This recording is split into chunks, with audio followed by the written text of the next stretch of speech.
English Gurukul परिवार का हिस्सा बनने के लिए और हमारे साथ अपनी इंग्लिश को इम्प्रूव करने के लिए चैनल को अभी सब्सक्राइब कीजिए।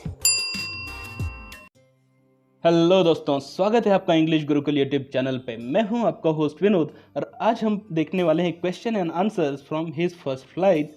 दोस्तों, हिज फर्स्ट फ्लाइट जैसे कि मैंने कहा था, ये एक कहानी है डर के ऊपर जीत की। और जैसे कि सलमान भाई अपने कहते हैं डर के आगे जीत है, तो यही मैसेज हमने इस चैप्टर में से पढ़ा है।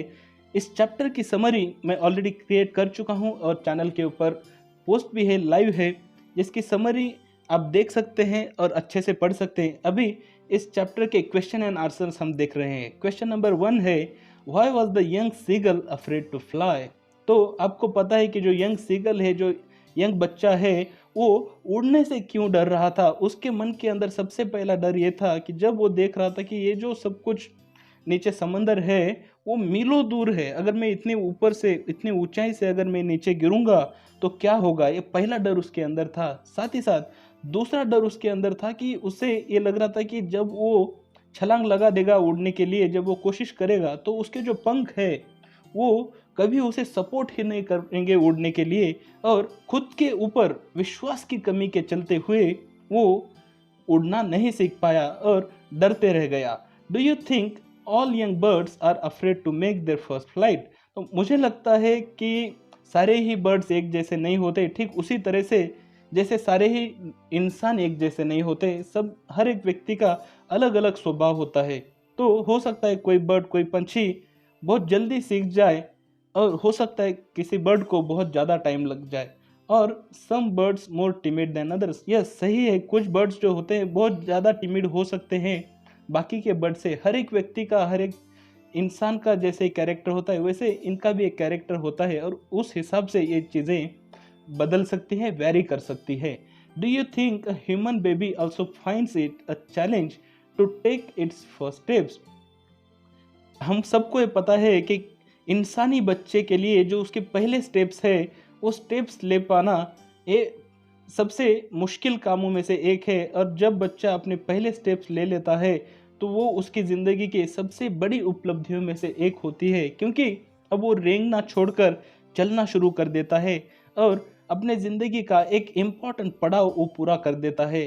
तो जाहिर सी बात है उसके लिए भी एक बहुत चैलेंज है, क्योंकि उसके जो हड्डियां होती है, आपने बायोलॉजी के अंदर पढ़ा है कि हड्डियों में ताकत आने को कुछ टाइम लग जाता है, और उनके जो सेंट्रल नर्वस सिस्टम है उनको भी बैलेंसिंग आने के लिए और कई सारे अदर फैक्टर्स डेवलप होने के लिए टाइम लग जाता है। लेकिन जब आप चलने लगे हो तो आप अभी इन चैलेंजेस को पार कर चुके हो, ऐसे हम कह सकते हैं। Question number 2, the sight of the food maddened him, what does this suggest, what compelled the young seagull to finally fly.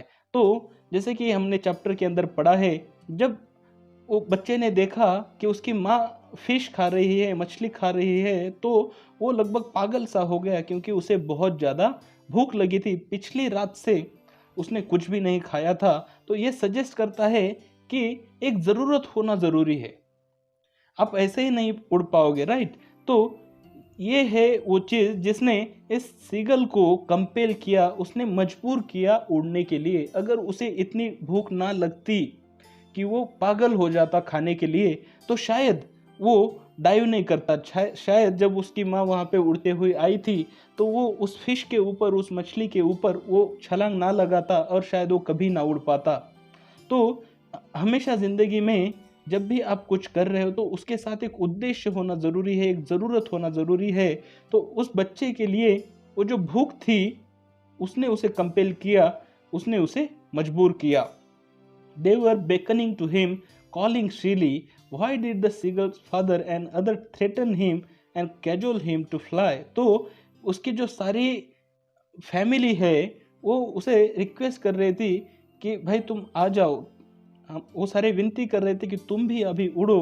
उसके जो पिताजी है और उसकी जो माताजी है वो उसे डर भी दिखा रहे थे कि अगर तुम नहीं उड़ोगे तो हम तुम्हें वहीं अकेले छोड़ देंगे मरने के लिए।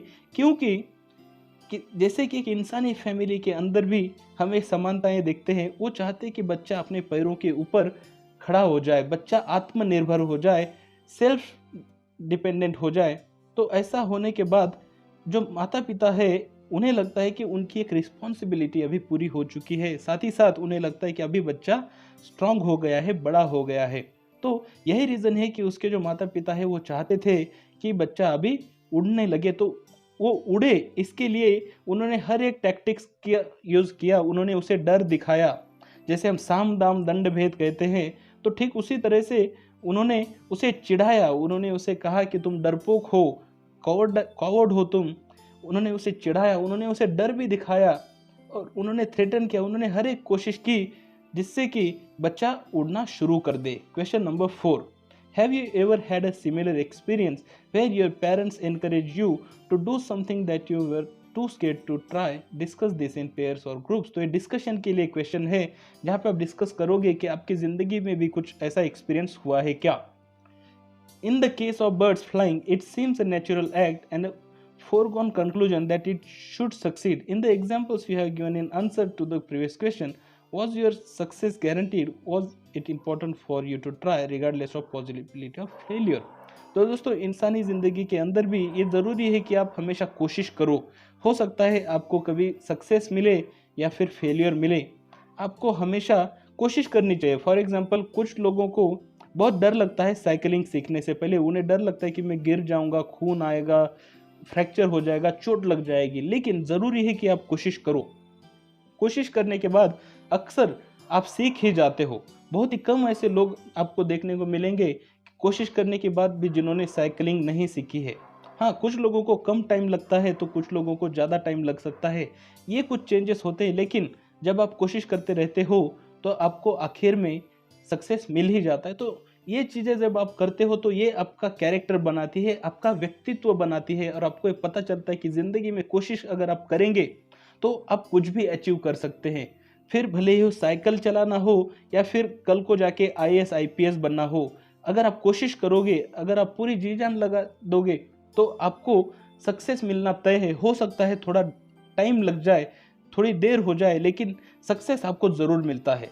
उम्मीद करता हूँ आपको इस चैप्टर की समरी अच्छे से समझ गई है। अगर आपको कुछ डाउट्स हो तो कमेंट लिखकर ज़रूर पूछ सकते हैं। Thank you very much.